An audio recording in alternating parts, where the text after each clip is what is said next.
welcome back to Up North at 4. And joining us is Brian Heeringa with the USDA. He's a wildlife biologist. And Brian, the reason we're talking to you today is because this week, Bat Week. Bat Week. Bat Week. Bat Week. Not baseball Bat Week. Nope. We're talking like the actual, are they mammals? I don't, yeah. Brian, mammals. What's a bat? Yeah, what is a bat? I should ask. Yeah, good question.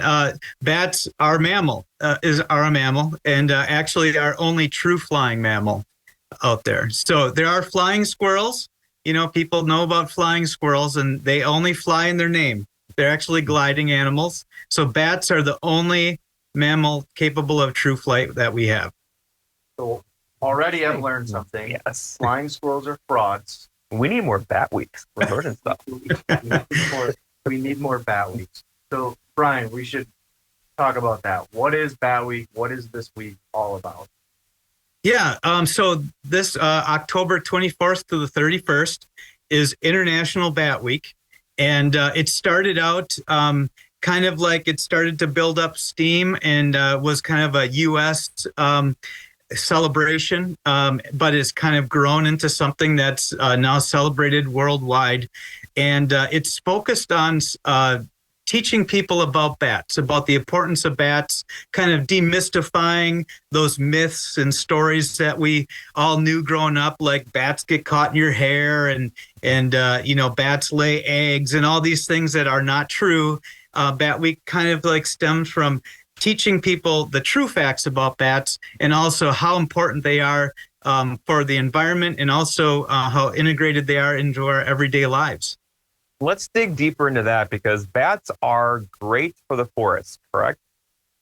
That's right. Bats have been around for a long time, 50 million years, in fact. Bats have been on this planet, and they serve a lot of great ecological functions. They are the primary nighttime predator of insects. And so you think about all the crops that we rely on. Bats provide an incredible economic service to us by taking care of a lot of those crop pests. So farmers locally see benefits from bats in that they have to spend less money on pesticides on their crops because bats, by their nature, are hunting those insects that are causing problems with crops, but also mosquitoes. I mean, I don't know about you, but mosquitoes aren't my favorite insect, and bats help control those populations as well.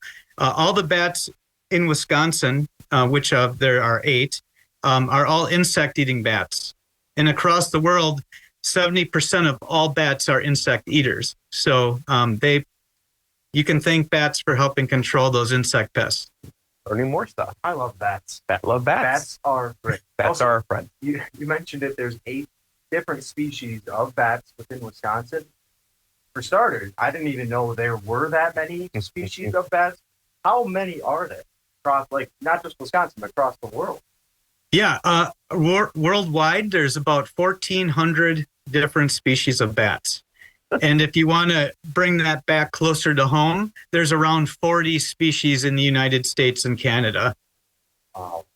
Yeah, Brian, I was surprised to learn that, like bees, bats are pollinators. Is that true?